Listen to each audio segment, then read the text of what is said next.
የሀበሻ ጀብዱ ምዕራፍ 6 በራስ ካሳ ቤተ መንግስት።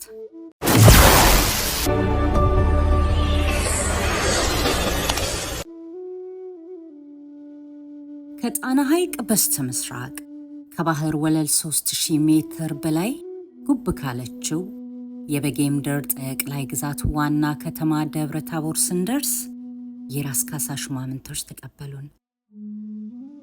ቀጥሎም ራስ ካሳም በቤተ መንግስታቸው እንደሚቀበሉን ተነገረንና ወደዚያው እየተጣደፍን ከደጃዝማች ወንደሰንና ከበጅሮንድ ለጥበሉ ጋር አመራን።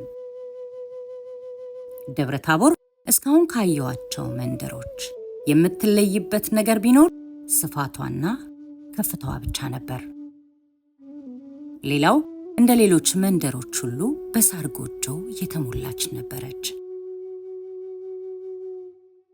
የደብረ ታቦርን ከተማ እኩል ሰንጥቀን ሽቅብ ወደ ጉብታው ስንወጣ በከተማዋ በስተመጨረሻ ላይ የራስ ካሳ የእንጨት ቤተ መንግስት ጉብ ብሎ በታላቅ ኩራት ተኮፍሶ ይታያል። ቤተ መንግስቱ በ3 ዙር የድንጋይ አጥሮች ዙሪያውን የታጠረ ነው። ግንቡ ካልተጠረበ ድንጋይ የተገነባና ላይ በላይ የተደራረበ የካባ አጥር ሲሆን ይሄ የካባ አጥር ከወገቡ በላይ በአጋም ሽምጥ ታጥሯል።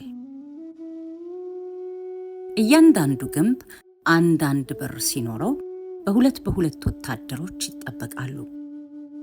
እነዚህም በሮች ባለፍን ቁጥር ወታደሮቹ መሳሪያቸውን እንዳነገቱ በተጠንቀቅ ቆመው ሰላምታ ይሰጡን ነበር። ሶስተኛውን በር እንዳለፍን ካሉት 3 ቤቶች ወደ መካከለኛውና ትልቁ ቤተ መንግስት አሽከርየው እየመራን ገባን። ራስ ካሳ በቤተ መንግስታቸው የእልፍኝ አዳራሽ ውስጥ በፋርስ የአበባ ምንጣፍ ላይ በዙፋናቸው እንደተቀመጡ ተቀበሉን። ራስ ካሳ ዕድሜያቸውን ለመገመት የሚያስቸግር ቢሆንም በ50ዎቹና በ60ዎቹ ዕድሜ መካከል የሚመደቡ ሰፋና ደንደን ያለ ሰውነት ያላቸው ሆኖ ክቡና በስሱ የተላጩ ጺማቸው በተፈጥሮ ብልህና አዋቂ መሆናቸውን ያረጋግጣል። የሚጎድል ነገር ቢኖር እንደ አብዛኛው የኢትዮጵያ ሽማምንቶችና የጦር መሪዎች በራስ ቅላቸው ላይ ያጎፈሬ አለመኖሩ ብቻ ነው። አዎ ራስ ካሳ መላጣ ባይባሉም የራስ ፀጉራቸው መሳሳቱ ያስታውቃል። ራስ ካሳ ልክ እንደ ልጃቸው እንደ ደጃዝማች ወንደሰን ሁሉ እጅግ ልብ በሚነካ ሁኔታ ከልባቸው በደስታ ተቀበሉን። ረጅሙን የኢትዮጵያን ሰላምታ ከተለዋወጥን በኋላ ቀጥለው በአዲስ አበባ ስላሉ አዳዲስ ዜናዎች ለረጅም ጊዜ በዝርዝር ሲጠይቁኝ እኔም ለጥያቄያቸው የምችለውን ያህል ከመለስኩ በኋላ ንጉሠ ነገሥቱ በእጃቸው ጽፈው የሰጡኝን የመሸኛ ደብዳቤ እየሰጠው ስለተላክንበት ግዳጅ በሰፊው አስረዳኋቸው።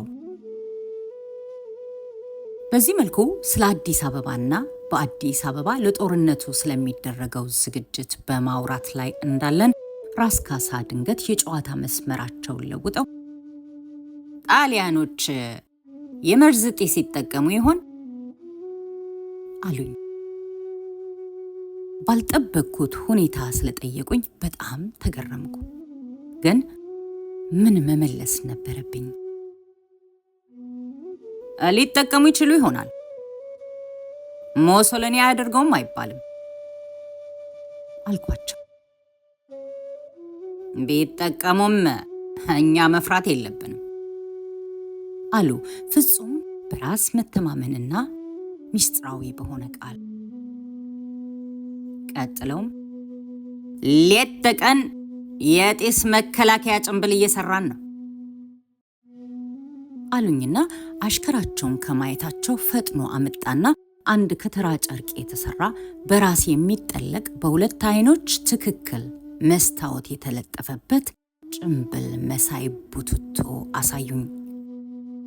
ቀጥለውም ያ ደግነት የተሞላበት ፈገግታቸው ሳይለያቸው ታዲያ ምን ትላለህ አሉኝ። እኔ ግን በጭምብል መሳይ ነገሩ የተለጠፉትን መስታወቶች እንዳየው በቤተ መንግስት ስንገባ ጀምሮ ግራ የገባኝ ነገር ተገለጠልኝ። የቤቱን መስኮቶች ስቃኝ ባይናቸው ይከተሉኝ ኖሮ ሳቅ እያሉ የልጄ የደጃዝማች ግኝት ነው አሉኝ። ቀጥለውም አሁንም ሳቅ እያሉ እና ምን ትላለህ? ማስኩ ጭምብሉ ያው የቀረ ነገር ቢኖር አፍ ላይ አካባቢ የሚደረገው የሚንጠለጠለው ነገር ብቻ ነው አሉኝ። ለዚያውም በታላቅ ኩራት። ምን ልበላቸው? እንኳን ይሄ ተራ ኋላ ቀር ለዚያውም ማጣሪያ ወይም ፊልተር የሚባለው ነገር ያልተለጠፈበት ነገር ቀርቶ የራስ ካሳ ጦር አለ የተባለ ዘመናዊ ማስክ ወይም ጭምብል እንኳ ቢኖረው ጣሊያኖች ያላቸውን ዘመናዊ የጦር ሜዳ ፕሊን ጋዝ ከተጠቀሙ እንደማያድናቸው ልቤ እያወቀ ምን ልበላቸው? ወደፊት እንደምናየው ጣሊያኖች ይሄንን የጦር ሜዳ የጋዝ መርዝ ያለ ርህራሄ ተጠቅመውበታል። የኚህን ሰው ተስፋና ምኞት መቀማት ነበረብኝ። በኋላ ከማረፊያ ቤቴ ገብቼ አለቀስኩ። አልቻልኩም። ደጋግሜ አነባሁ።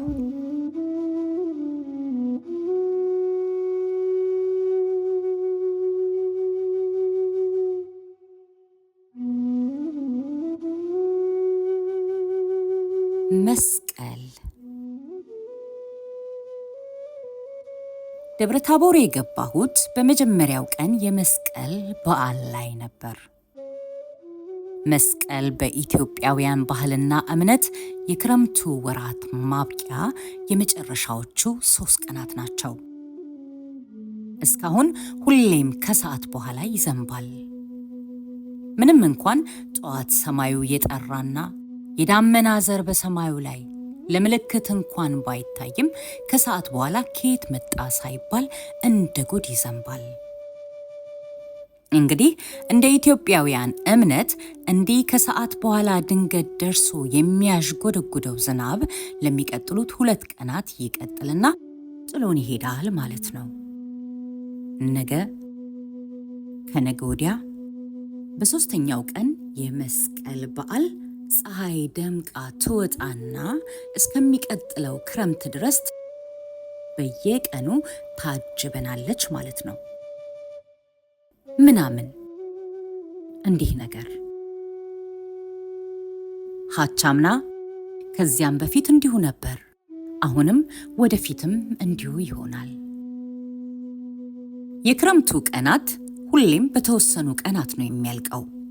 ማንም ምንም ማድረግ አይቻለውም።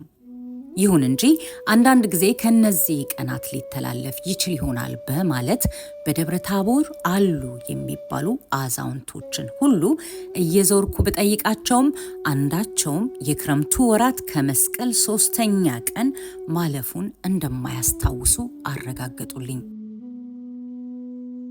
ተፈጥሮ ድንቅና የሰው ልጆች ተመራምረው ገና ያልደረሱባት የራሷ የሆነ ምስጢራዊ መተዳደሪያ ደንብ ያላት ይመስላል። ከደብረ ታቦር ከተማ ትንሽ ወጣ ብሎ ባለ አንድ ትልቅና ሰፊ ሜዳ ላይ የመስቀሉን በዓል ለማክበር ዝግጅቱ አልቋል። በሜዳው ዳር ላይ ቀይ የአበባ ምንጣፍ ተነጥፎ በአበባው ምንጣፍ ላይ የራስ ካሳ ተንቀሳቃሽ ዙፋን ተዘጋጅቶ ይጠብቃቸዋል። ራስ ካሳ በመኳንንቶቻቸው ታጅበው መጥተው በዙፋናቸው ላይ ሲቀመጡ ትልቁን ጥላ ከያዘው አሽከር በስተቀር መኳንንቱ ከራስ ካሳ 1 እርምጃ ያህል ወደ ኋላ ራቅ ብለው ይቆማሉ። የራስ ካሳ የክብር ዘቦች ከራስና ከሹማምንቶቻቸው ኋላ ግራና ቀኝ በተጠንቀቅ ይቆማሉ። 2 ዘመናዊ የአውሮፕላን መቃወሚያ መትረየሶች ተጠምደዋል። ራስ ካሳ የሰሜኑ ጦር ጠቅላይ አዛዥ ከንጉሠ ነገሥቱ ቀጥለው በኢትዮጵያ 2ኛው ሰው ናቸው። በስተቀኝ በኩል ትንሽ ፈንጠርና ከዙፋናቸው ዝቅ ብሎ በተዘጋጀ ቦታ ላይ ከብሌር ጋር ከመቀመጣችን የተለያየ ቀለማት ያላቸው ካባ የለበሱና ነጭ ሻሽ የጠመጠሙ በርካታ ቄሶች ወደ አደባባዩ እየቀረቡ መጡ። እየቀረቡ ሲመጡ እንደማየው እያንዳንዱ ቄስ በግራ እጁ ጭራ ይዞ ግራ ቀኝ እያወዛወዘ ዝንቦች ለማባረር ይሞክራል። በቀኝ እጁ ደግሞ በደማቅ ቀለማት ያሸበረቀ ጥላ ይዛል። ቄሶቹ እንዲህ በቀለማት እንዳሸበረቁ በህብረት መጥተው በራስ ካሳ ዙፋን ፊት ቀርበው ትንሽ ከጸለዩ በኋላ የቄሶቹ አለቃ ድንገት ፊቱን አዙሮ በጣም ዝግ ባለ እርምጃ ወደፊት ሲሄድ ራስ ካሳ ከዙፋናቸው ላይ ወርደው ጠመንጃቸውን ከጠመንጃ ያዣቸው ተቀብለው ካነገቱ በኋላ ቄሱን እየተከተሉ እኛም እንድንከተላቸው በምልክት አዘዙን። በዳክዬ እርምጃ የሚያዘግመውን ቄስ እየተከታተልን ያንን በእንጨት የተሰራ ፒራሚድ የሚመስል ዳመራ መዞር ጀመርን።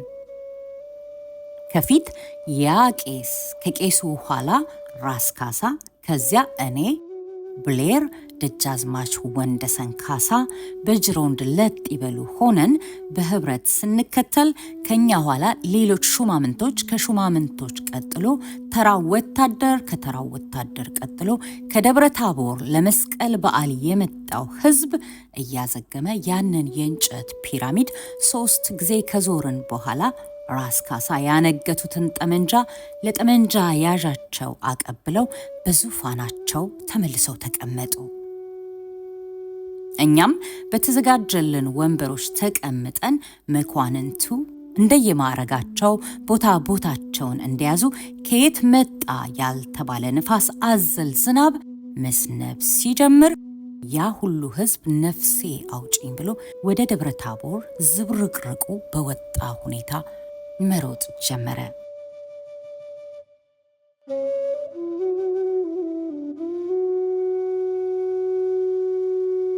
የኛ መኖሪያ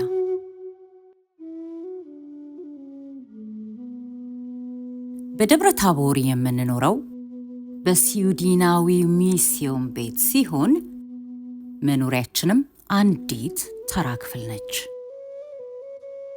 የክፍሏ ግድግዳዎች የአክሲሞችን ቋንቋ በስተቀር በመላው ዓለም ቋንቋ የተጻፉ ጋዜጦችና መጽሔቶች ተለጥፈውባታል።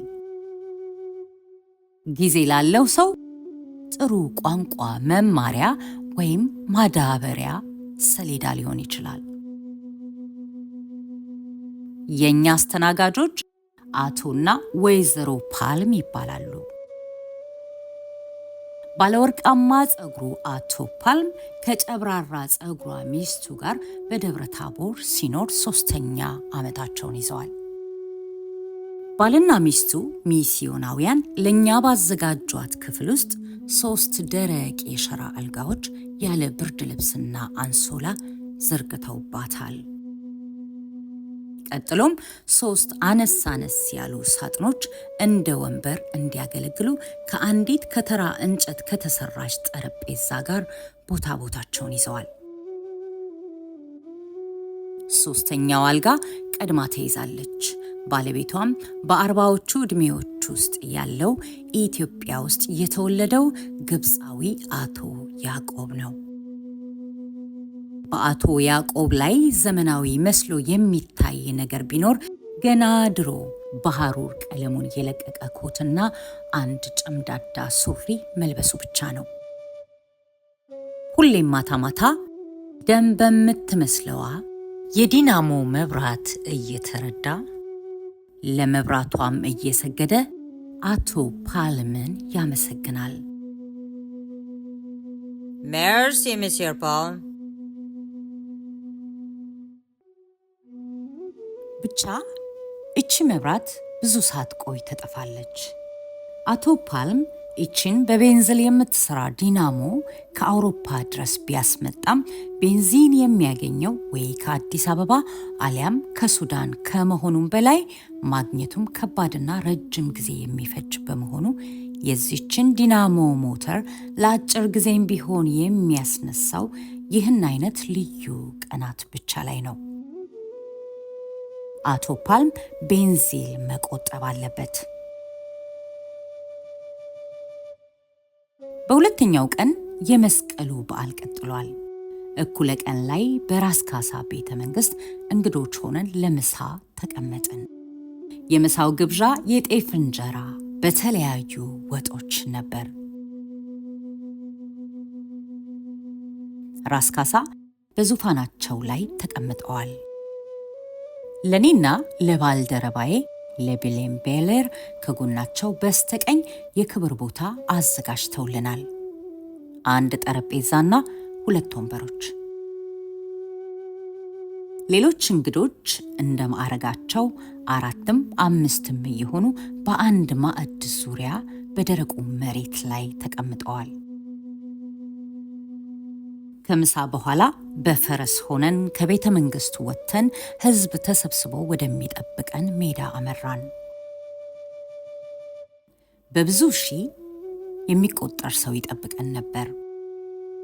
በደጃዝማች፣ በፊት አውራሪ፣ በቀኛዝማች እንዲሁም በጭቃሹም የሚመራው የገበሬ ወታደር ታማኝነቱን ለራስ ካሳ እየገለጸ እየፎከረና እየሸለላለፈ አንድ ቆፍጣና በራስ ካሳ የሜዳ ላይ ተንቀሳቃሽ ዙፋን ፊት ቀርቦ ጎራዴውን እያወዛወዘ በዚህ ጎራዴ 15 አንበሶች ገድያለሁ፣ 2 እጥፍ የጣሊያን ወታደር ደግሞ ገላለሁ እያለ ይፎክራል። ከማረሳው ነገር ለመጥቀስ ያህል አንድ አዛውንት ጎራዴያቸውን እያወናጨፉ በዚህ ጎራዴ ከምዬ ምኒልክ ጋር 10 ጣሊያን ገድያለሁ፣ አሁንም 100 እጥፍ ጣሊያን እገላለሁ የሚለው ፉከራ አንዱ ነበር። ሌላው አንድ በግምት 20 ዓመት የማይሞላው ጎረምሳ ሲናገር እኔ ወጣት ነኝ፣ ከዚህ በፊት ጀግንነቴን ለማሳየት ታማኝነቴን ለማሳየት እድል አልነበረኝም። አሁን ግን ሀገሬን ሊወር የመጣ ጣሊያን እንደ ቆሎ ቆለዋለሁ፣ አንዱንም አልምርም ሲል በስሜት ተናገረ። ያ ልጅ ከ2 ወንድሞቹ ጋር አባቱን አጅቦ ከሰላሌ ራስ ካሳን ብሎ የመጣ የመሃል ሀገር ሰው ነበር። በዚያን ዕለት በዚያ ሰፊ ሜዳ እያንዳንዱ ጦራቸውን ሽቅብ አንስተው ሲፎክሩና ሲሸልሉ ጦሩ ከእጃቸው አምልጦ ራስ ካሳን ከዙፋናቸው እንዳይሰፋቸው ብሰጋም እሳቸው ግን ላፍታም ንቅንቅ አላሉም ነበር። በተለይ እያንዳንዶቹ ወደ ሰማይ የሚተኮሱ ጥይት በጆሮዬ ስር ሽው ሲል 100 ጊዜ ደንግጫለሁ። ራስ ካሳ እንደ ሁልጊዜ ሁሉ በተረጋጋ ሁኔታ በዙፋናቸው ተቀምጠው ጭራቸውን ብቻ ያወዛውዙ ነበር።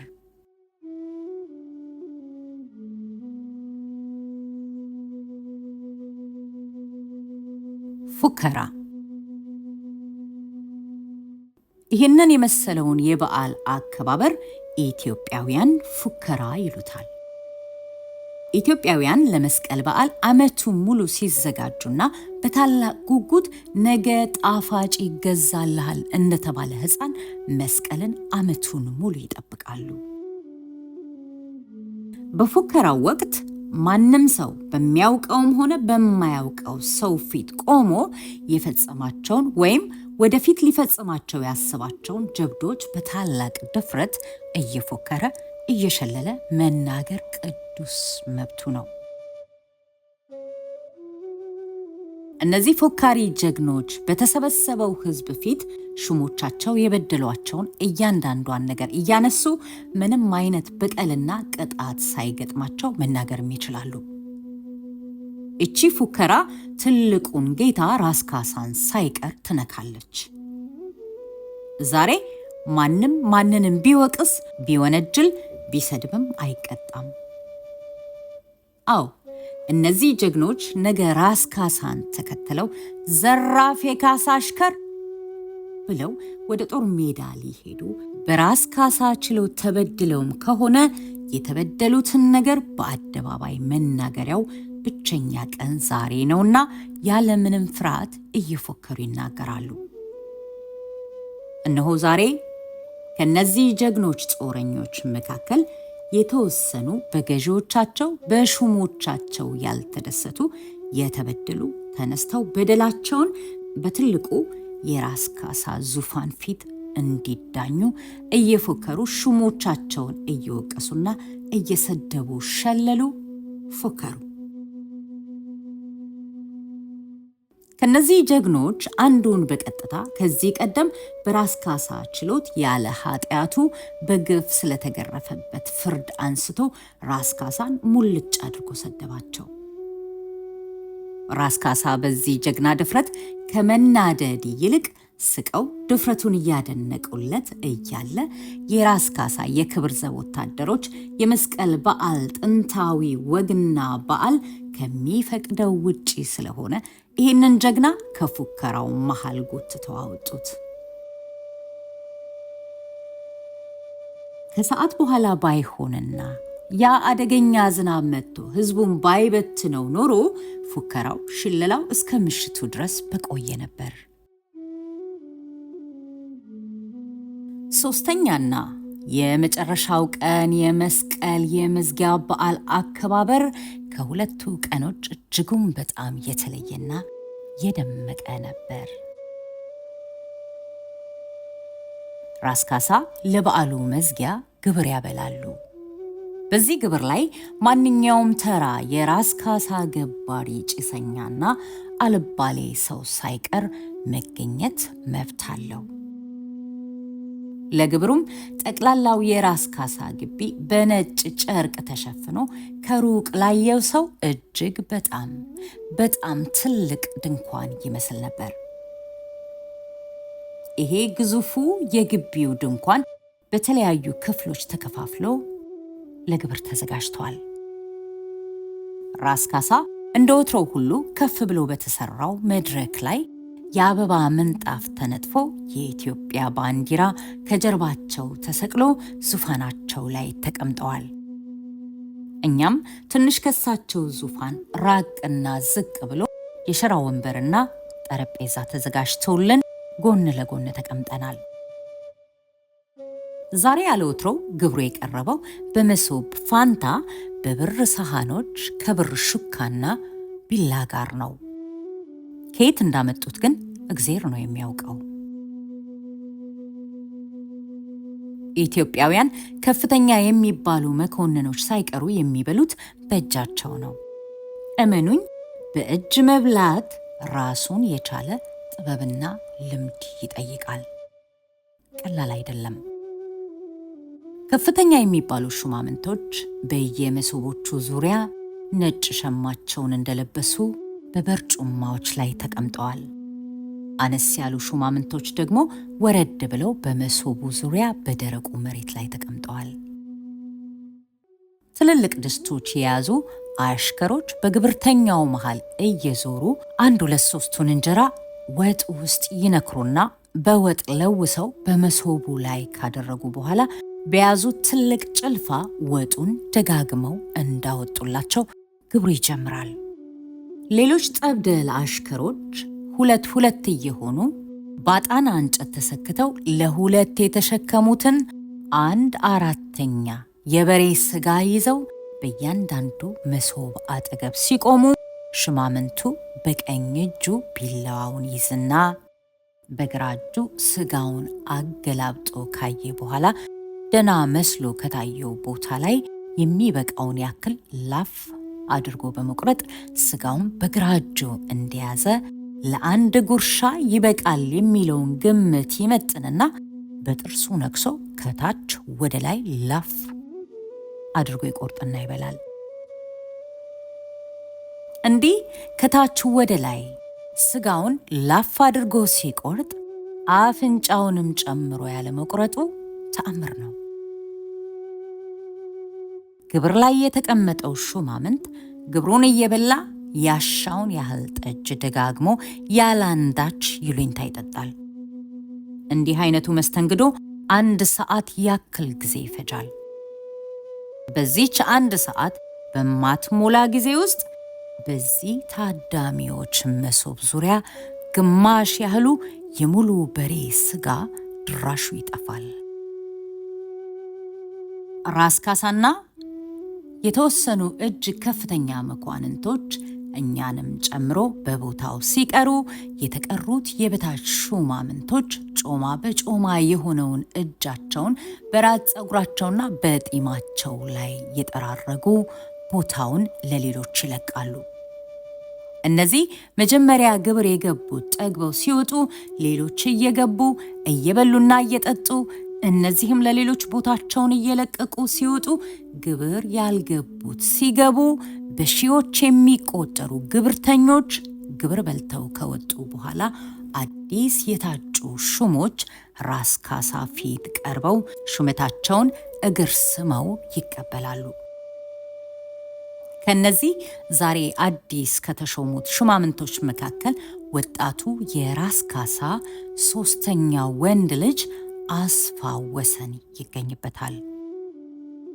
ወጣቱ አስፋ ወሰን ካሳ በአባቱ ፊት ቀርቦ ለክብራቸው እግራቸውን ስሞ ሲነሳ አባቱ ጥቁር ሆኖ በወርቅ የተሽቆጠቆጠውን የደጃዝማችነት ካባ ለልጃቸው ሲያለብሱ ታላቅ የአባትነት ኩራት በፊታቸው ላይ ይነበብ ነበር።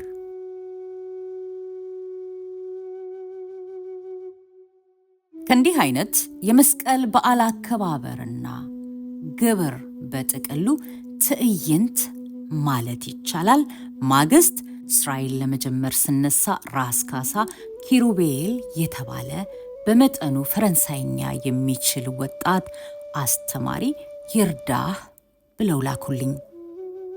በመቀጠልም ወታደሮቻቸው እንደ ንጉሠ ነገሥቱ የክብር ዘበኛ ወታደሮች እንዲሰለጥንላቸው አዘዙኝ። ይሁን እንጂ ራስ ካሳ ያልተገለጠላቸውና የዘነጉት ነገር ቢኖር አንደኛ የንጉሠ ነገሥቱ ወታደሮች ለዓመታት ከስዊድንና ከቤልጅየም በመጡ መኮንኖች ወታደሮች ለረጅም ጊዜ መሰልጠናቸውንና የእሳቸው ወታደሮች ለስልጠና ያላቸው ጊዜ ገፋ ቢል በቀናቶች የሚቆጠሩ ብቻ መሆኑን ነው።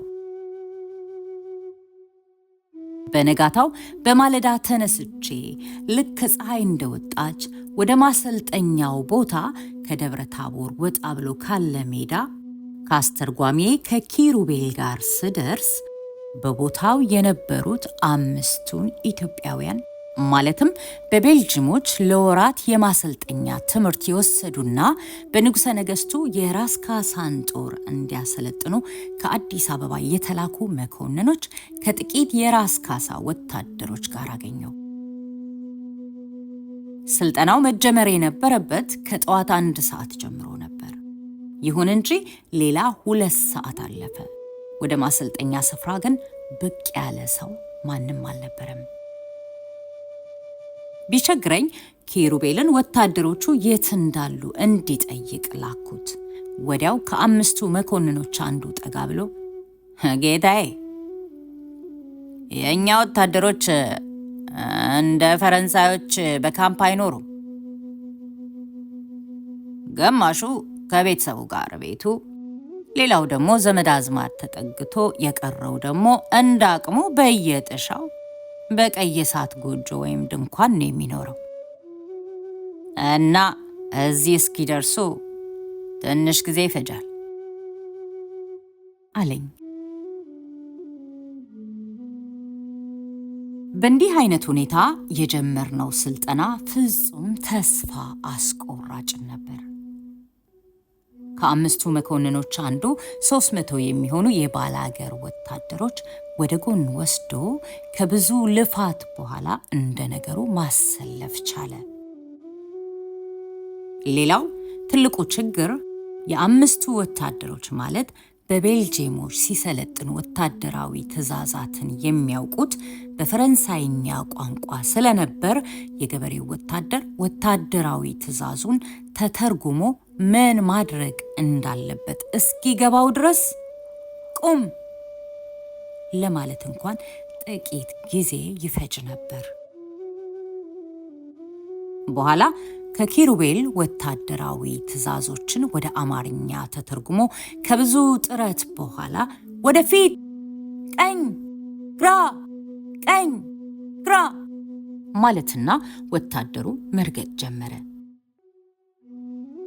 በእንዲህ አይነት ሁኔታ የተጀመረው ስልጠናችን ገና ብዙ ፈተናዎች ይጠብቁት ነበር።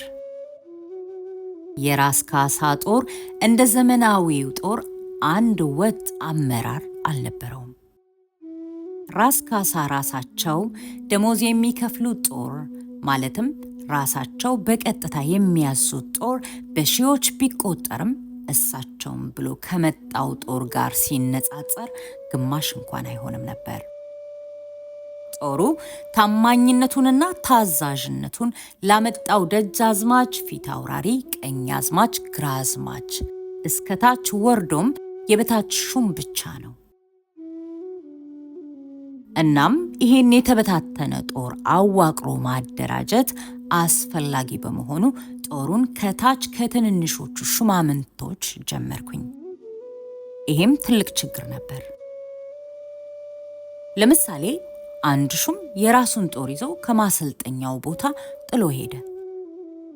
እንዲመለስና በስልጠናው እንዲቀጥል ስንሞክር እምቢ ስላለ ምክንያቱም ብንጠይቀው እንደምን ሆኖ እኔ ለካሳ 100 ሰው ይዤ መጥቼ 50 ሰው ብቻ አዛለሁ፣ እንደምንስ ከእናቱ ጉያ ነጥቄ ያመጣሁትን ልጄን ለሌላ ሰው እንዲያዛው አሳልፌ እሰጣለሁ? የመጣው ቢመጣ አንድም ሰው ከኔ አይለይም፣ ለእናቶቻቸው ቃል ገብቻለሁ ያለውና በኋላ በራስ ካሳ ልመናና ተግሳጽ በማግባባት የተመለሰውን መርሳት ፈጽሞ አይቻለኝም። ብቻ በዚህ መልኩ አልፎ አልፎ ራስ ካሳም እየሸመጋገሉን መስመር ይዞ ሳለ አንድ ዝናር በዝናር የሆነና ጠመንጃ ያነገተ ወጣት ከማሰልጠኛው ሜዳ መሃል ቆሞ ስራችንን እንዳንሰራ አገደን። ከስልጠናው ቦታ እንዲሄድና ስራችንን መስራት እንችል ዘንድ ቢጠየቅ አሻፈረኝ በማለቱ ምክንያቱን ባስጠይቅ ገና ትናንት ማታ ከሸዋ ሜጫ ደብረ ታቦር መድረሱንና ከ300 በላይ ወታደሮች ስላሉት ስልጠናችንንም በጣሙን ስላስደሰተው የኔም ጦር ይሰልጥንልኝ ብሎ ንቅንቅ አልልም ማለቱን ተረዳው። የዛን ተዋጊ ወጣት መሪ ተለማማጭ አይኖች ያየ ሰው እንደምን ብሎ ቆይ ተራ ጠብቅ ሊለው ይችላል። እና ሌላ አንድ አዛዥ ጨምረን ስልጠናችንን ቀጠልን። እንግዲህ በእንዲህ አይነት ሁኔታ በአጭር ጊዜ ውስጥ ከየጎጆው የመጣውን የሰላሙን ጊዜ ገበሬ፣ የጠላት ወረራ ጊዜ ወታደሩን አስተምሮ ስነ ስርዓት አስይዞ ወታደር ማድረግ ለሰው ልጅ የማይቻል ይመስል የነበረውን ስራ ጨርሰን ለራስ ካሳ ጦሩ ወታደራዊ ሰልፍ ለማሳየት ዝግጁ መሆኑን አሳወቀን። ደብረ ታቦር በታሪኳ እንዲህ አይነት ትዕይንት አይታ አታውቅም ነበር። ጦሩ በራስ ካሳ ፊት ሰላምታውን እያቀረበ በታላቅ ስነ ስርዓት ሜዳውን ዞሮ በየ100 ምድቡ ከራስ ካሳ ዙፋን ፊት ለፊት በተጠንቀቅ ሲቆም የራስ ካሳ ደስታ ወሰን አልነበረውም። አድማጮች፣ የሀበሻ ጀብዱ ምዕራፍ 6 በዚህ ተጠናቋል። በምዕራፍ 7 ሳምንት እስከምንገናኝ መልካም ሳምንት